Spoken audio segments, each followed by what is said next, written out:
Hey, thanks very much. We're here to talk today about securing your remote workforce. And part of security is talking about the lay of the land, what's going on in cybersecurity overall. The world of COVID has, of course, changed our cybersecurity concerns in some pretty major ways, but there are also other things that are going on with cybersecurity that have really changed the way that we interact with our workforce. As most of our knowledge workers moved out of the office, they moved away from the IT sphere of control. They were moved from our corporate networks that were secured and had teams of people watching after them, making sure that things were taken care of, to putting them onto their own home network, which may or may not be secured in any way, shape, or form, and having our corporate data be in that very has been a real change. And not everybody was worth it. One of the biggest changes most IT environments that I've interacted with over the last 16 months have been talking about is having problems with the remote work infrastructure not being designed for scale, problems with VPN capacity, that type of thing, and managing endpoints when they aren't in your direct control has been a major concern. That's security is all about layers, and that end layer of the endpoints, all of those nodes on your network, managing that becomes a real challenge when suddenly they aren't actually on your network anymore, right? So even the solutions that we use, productivity solutions, don't always scale well, and they don't always work well remotely. And those are some of the bigger trends we're seeing internally. Now, externally, when we look at what the bad guys are doing, well, they're very aware of vulnerabilities like the uh, uh, Internet of Things, IoT, or as I like to call it sometimes, the Internet of Things that probably shouldn't be on the internet. And there are serious concerns about putting every device in your environment onto the network. If a device is smart enough to report information out to the internet, it is also theoretically smart enough to become a problem and become a vector for, let's just say, bad things to happen.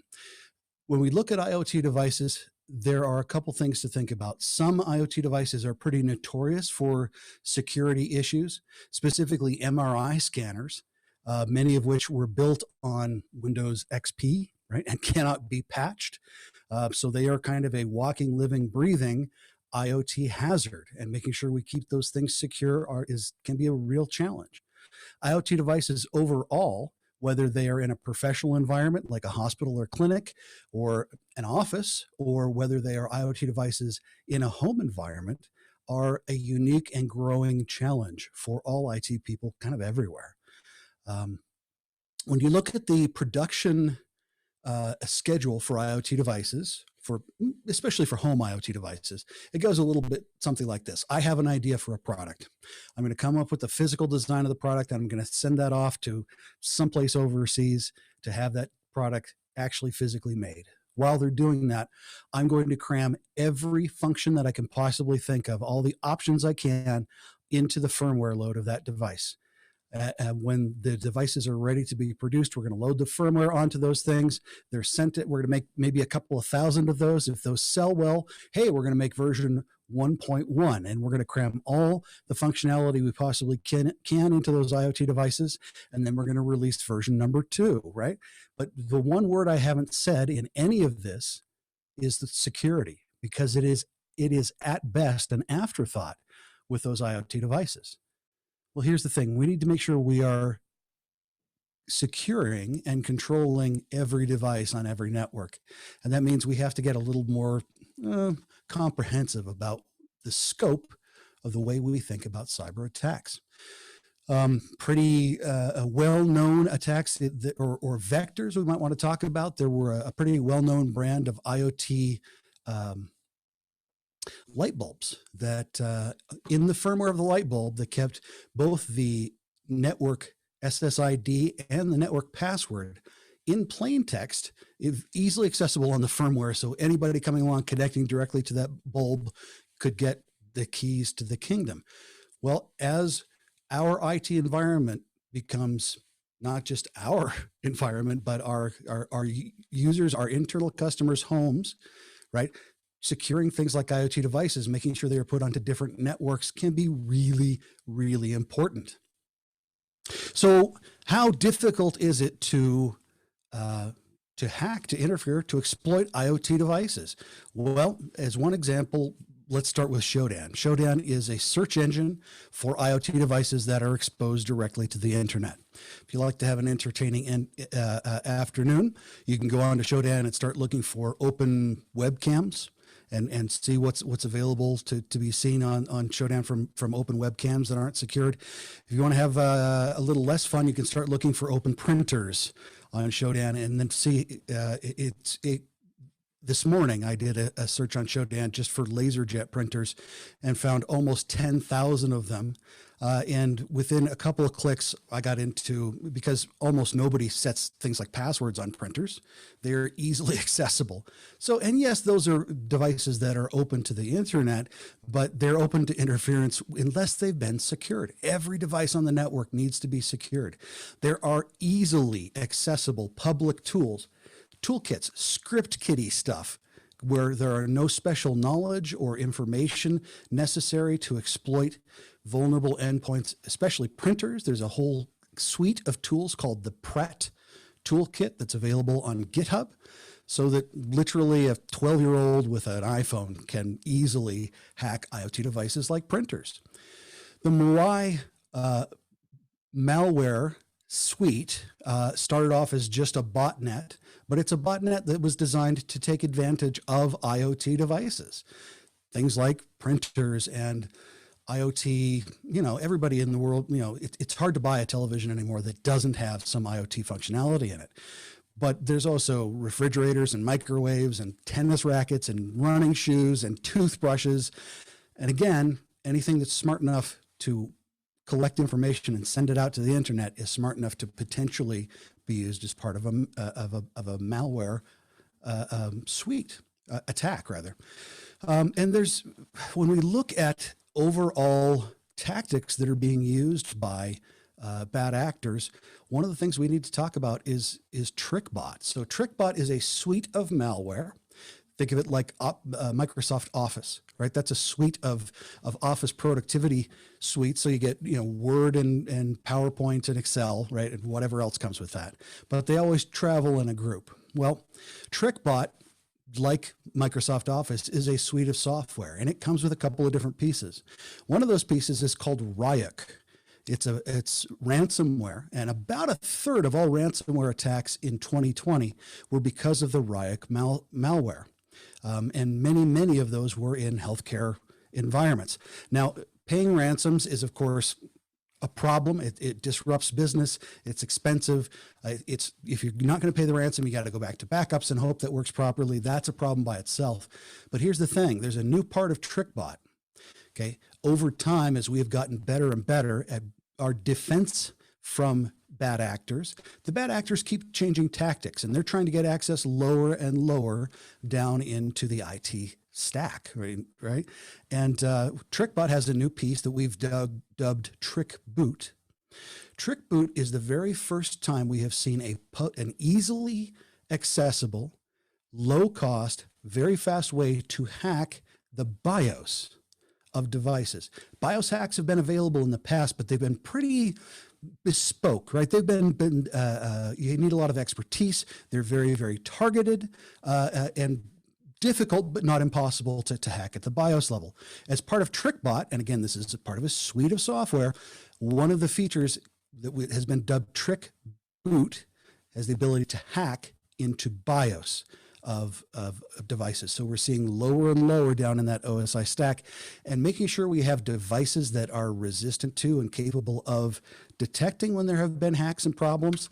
It's becoming a real issue across personal networks and, of course, across corporate networks. So there's a 7-point program here that we've put together talking about what can we do to make sure we are covering our bases, to make sure that we are looking ahead at what attacks are likely and making sure that we, the holes are patched. So simple stuff like protecting your endpoints, and we'll go into some more depth on that, making sure that the settings on those endpoints are set correctly, making sure the firmware is updated on those endpoints. Remember that for IoT devices, what we call firmware is probably more analogous to an operating system for a desktop or a laptop or a server.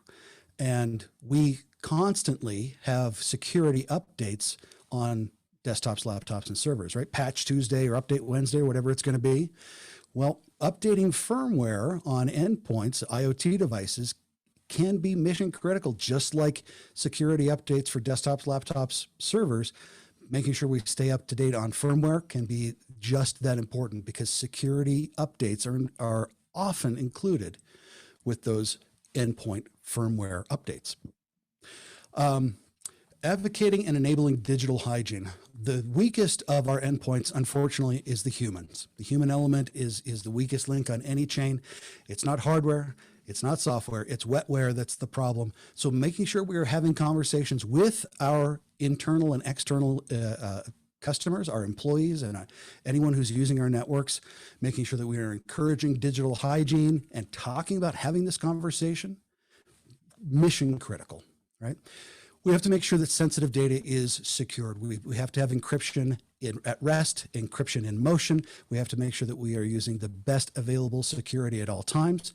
We have to make sure that we have safe network access and that we are securing every node on a network. And if it can't be secured, you know what? It's time to put that onto a separate network.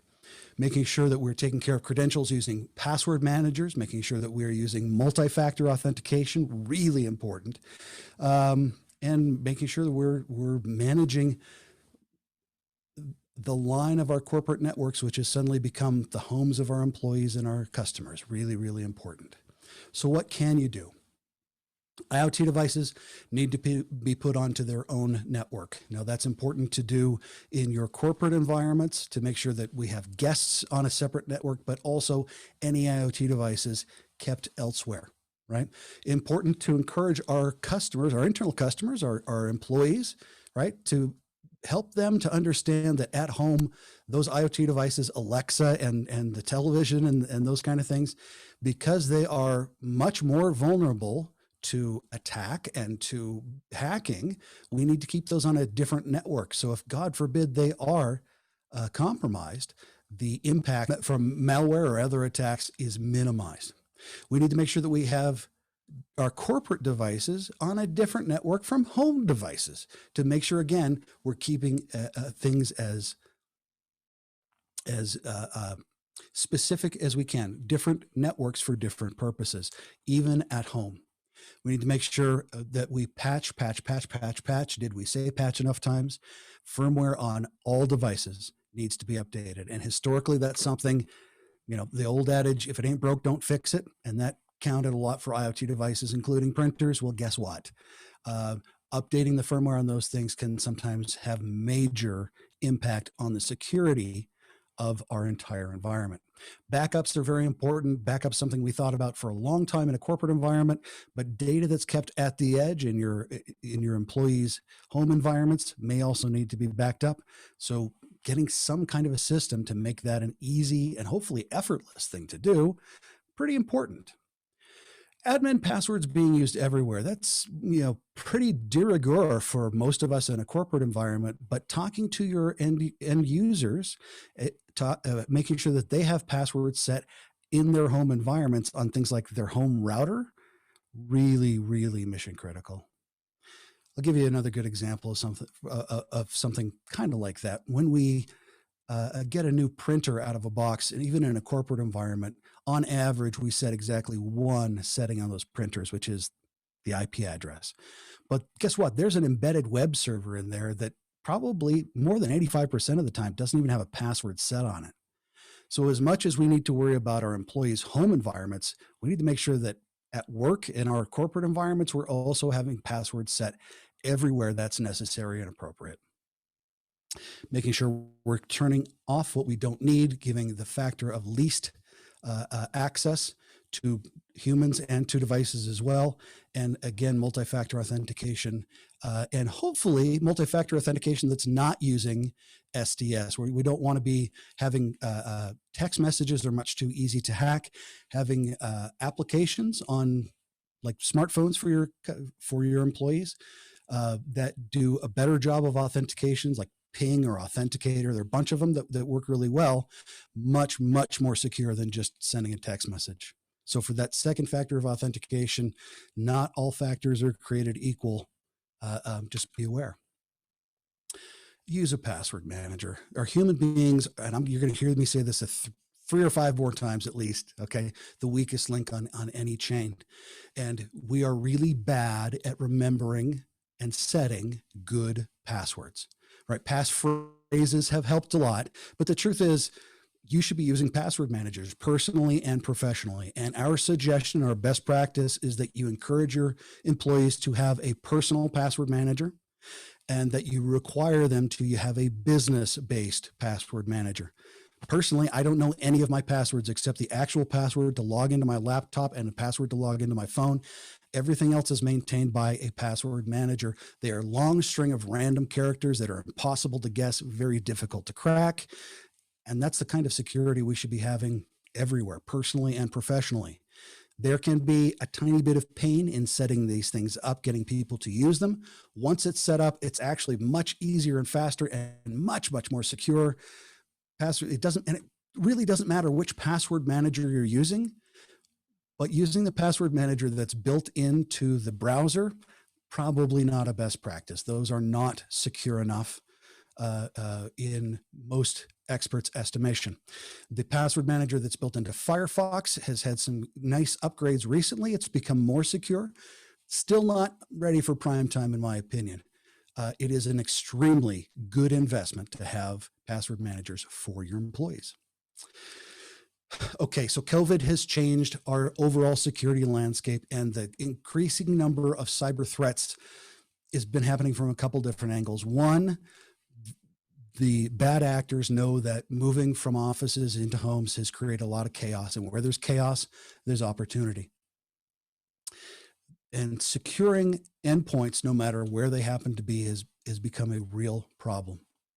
The other thing to think about is that as cyber criminals get better and better at what they do, our best estimate says that by the end of this year, by the end of 2021, cybercrime is going to be about a $6 trillion a year industry. That's $6 trillion with a T, or $6 million. That essentially means that the bad guys have unlimited resources to do what they want to do. My favorite, not my favorite, but one of the things that I talk about with cybersecurity is that given enough time and enough resources, anything can be hacked, right? Sometime in the future, 5 minutes or 5 millennia from now, whatever it is that you're using will no longer be secure. Well, given that the amount of resources that the bad guys have is essentially infinite, they are building tools that make it so much easier for them to hack. Security by obscurity is no longer an option. And just because, hey, I'm a person working for XYZ company and I happen to be working from home, nobody's going to be looking for me at home. Not so much true anymore. Hey, I'm a small business. I'm a mom and pop tire shop in Duluth, Minnesota. Nobody's going to be trying to hack me. Well, unfortunately, with so many resources, they've built hacking tools that allow bad actors to cast incredibly fine nets to search out endpoints that are endpoints and organizations that are vulnerable at any scale. And because the cost of acquisition of these assets is so low, there's no such thing as too small to hack anymore. So let's get a couple more important points. Conference call security, really important, especially in the healthcare field, because so much telemedicine is happening. Making sure that we are securing our telemedicine communication is really, really important for HIPAA and other reasons. So make sure we are using best practices when it comes to conference call security. It's important to be thinking about what devices you are allowing onto your network and make sure that they are secure. And at some point, that means supply chain security as well. When we think about supply chain security, it's not just, hey, which devices do we choose to purchase? It's also sometimes what supplies are we choosing to purchase? Because when you look at, for instance, a toner cartridge, those have firmware embedded in them. And if you are working with a supplier from a country that may not have a great history of cybersecurity, where there are serious concerns about the ability to secure that supply chain, we suggest extra caution there. Using manufacturer specific cartridges can be very important. Talking to our employees about their home security is now an issue for us with our corporate security. So talking and having a conversation, starting conversations, making it a point, and creating an environment and a culture of security in your environment has become not something that's optional or nice to have. It's becoming mission critical, because those endpoints, whether they're physical or wetware endpoints, are always the point that we need to shore up the most. So talking to people about, hey, what are you doing at home? Are we separating our networks? Do we have backups running? Do you have strong passwords at home as well as at work?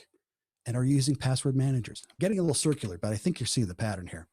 So some things we want to talk about to our end users: don't reply to suspicious emails. Don't share your bank card details online. Don't share news that doesn't come from official sources. Information security, another big theme we're going to see in the coming years. It was a big thing with the elections in the past years, and that's only going to increase. And hardening our endpoints against bad information, at least as important as everything else we're talking about here. Be careful, especially in healthcare. People are generally speaking pretty generous. They want to give to charities. Help them to understand that not all charities are actually charities. So let's do a little bit more homework there. Of course, don't open links and attachments. Don't buy things that seem to be sold out everywhere else, because yeah, there's a high likelihood if you're trying to get that graphics card that nobody else has and you find one and it's cheap, may or may not be actually what you think it is, right? So just some extra points in hardening our endpoints. Remember that humans are a crucial part of the system, and one that we cannot ignore anymore. Thanks for joining. That's kind of the end of our presentation for today. Have a great day.